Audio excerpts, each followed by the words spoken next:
Hello friends, welcome to MS cooking. இன்றைக்கி நீங்கள் பார்க்க போகிறது சுவையான மீன் குழம்பு சுலபமாக வீட்டில் எப்படி செய்கிறது தான். இதற்கும் இந்த சேனல் சப்ஸ்கிரைப் பண்ணாமல் இருந்தீங்கன்னா கீழே உள்ள சப்ஸ்கிரைப் பட்டனை ப்ரெஸ் பண்ணிக்கோங்க. பக்கத்தில் இருக்க பெல் ஐக்கானை கிளிக் பண்ணிக்கோங்க. வாங்க வீடியோக்குள்ளே போகலாம். இதுக்கு தேவையான பொருட்கள்: இஞ்சி ஒரு துண்டு, பூண்டு ஒரு 10 பல் அளவுக்கு எடுத்து வச்சுப்போம்.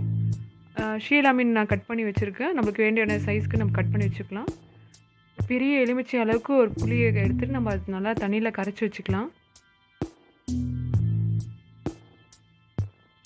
சிறிய வெங்காயம் ஒரு 15 அளவுக்கு நம்ம எடுத்து வச்சுப்போம். தக்காளி ஒரு 4 இல்லை 5 தக்காளி வந்து கட் பண்ணி வச்சுக்கோங்க. வாங்க இப்போ எப்படி செய்கிறதுன்னு நம்ம பார்க்கலாம். 3 கரண்டி எண்ணெய் ஊற்றிக்கோங்க. நல்லெண்ணெய் எடுத்துக்கோங்க, அதுதான் ஹெல்த்துக்கும் நல்லது, சுவையும் நல்லாயிருக்கும். கடுகு 1/2 டீஸ்பூன் எடுத்துக்கலாம். அது எண்ணெயில் பொரிஞ்சோடனே வெந்தயம் ஒரு 1/2 டீஸ்பூன் போட்டுக்கலாம். தாளிக்கிறது எப்பயுமே நீங்கள் லோ ஃப்ளேம் வச்சு பண்ணுங்கள், அதுதான் நல்லது. சோம்பு ஒரு 1/2 டீஸ்பூன் போட்டுக்கோங்க.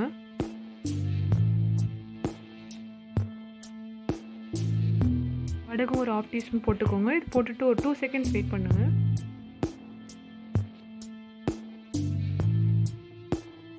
ரெண்டு பச்சை மிளகாய் முனையை மட்டும் கீறிட்டு நம்ம அப்படியே இப்போ எண்ணெயில் போட்டுடலாம். பிறகு கருவேப்பிலை இப்போ நம்ம போட்டுக்கலாம் எண்ணெயிலேயே.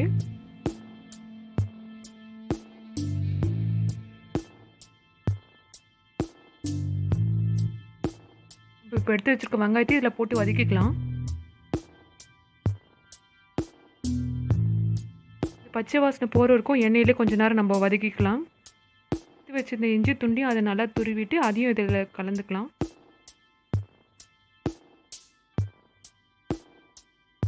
இஞ்சி போட்டிருக்கனால எண்ணெயிலே இது கொஞ்சம் நேரம் வதக்கலாம்.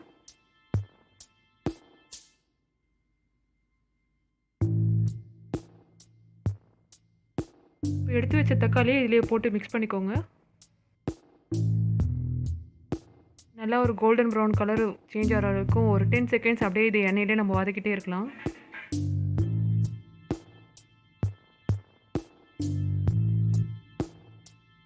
பாருங்கள், இப்போ கலர் நல்லா சேஞ்ச் ஆகிருக்கு. இப்போ நம்ம மஞ்சத்தூள் ஒரு 1/2 டீஸ்பூன் இதில் போட்டுக்கலாம்.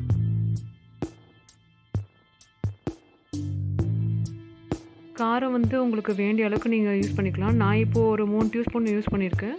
தனியா ஒரு டீஸ்பூன் நான் யூஸ் பண்ணியிருக்கேன். உங்களுக்கு காரம் அதிகம் தேவைன்னா நீங்கள் ஒரு 4 டீஸ்பூன் கூட நீங்கள் யூஸ் பண்ணிக்கலாம்.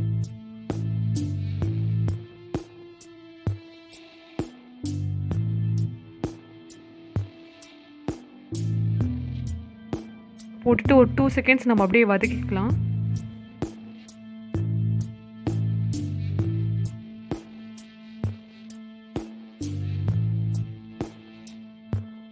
இப்போ வந்து உங்களுக்கு தேவையான அளவு எடுத்துக்கோங்க. நான் ஒரு 2 டீஸ்பூன் அளவுக்கு போட்டிருக்கேன். ஃப்ரெண்ட்ஸ், இப்போ ஆல்மோஸ்ட் எல்லாமே முடிஞ்சிடுச்சு. நம்ம இப்போ பண்ண வேண்டியது லாஸ்ட் ஃபினிஷிங். தண்ணி இதில் ஊற்ற வேண்டியதான். ஒரு 3.5 கிளாஸ்லேருந்து இல்லை 4 கிளாஸ் அளவுக்கு தண்ணி இதில் ஊற்றிக்கலாம்.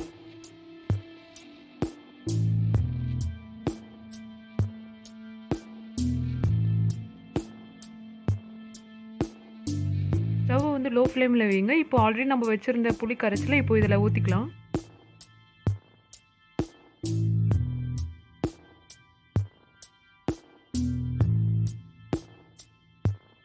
ஃப்ரெண்ட்ஸ், நம்ம கட் பண்ணி வச்சுருந்த மீன் துண்டுகளை இதில் ஒன்று ஒன்றா போடலாம்.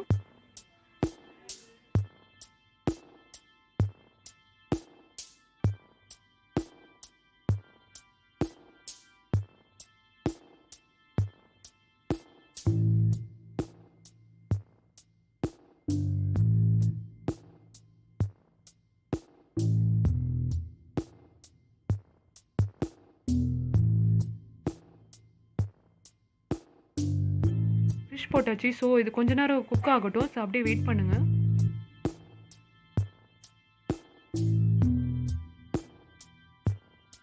ஒரு 5 to 10 மினிட்ஸ்க்குள்ளே இது குக் ஆகிடும்.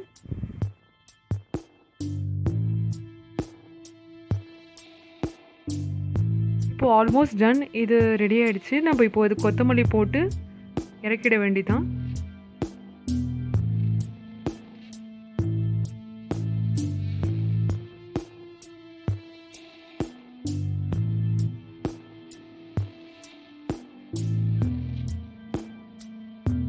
யம்மியான மீன் குழம்பு தயாரிச்சு ஃப்ரெண்ட்ஸ். இதை நீங்களும் மறக்காமல் வீட்டில் ட்ரை பண்ணி பாருங்கள். எப்படி இருந்தது கமெண்ட் செக்ஷனில் சொல்லுங்கள். வீடியோ உங்களுக்கு பிடிச்சிருக்கும்னு நினைக்கிறேன். மறக்காமல் லைக் பண்ணுங்கள், ஷேர் பண்ணுங்கள், சப்ஸ்கிரைப் பண்ணுங்கள். பக்கத்தில் இருக்க பெல் ஐக்கானும் ப்ரெஸ் பண்ணிவிடுங்க. தேங்க்யூ.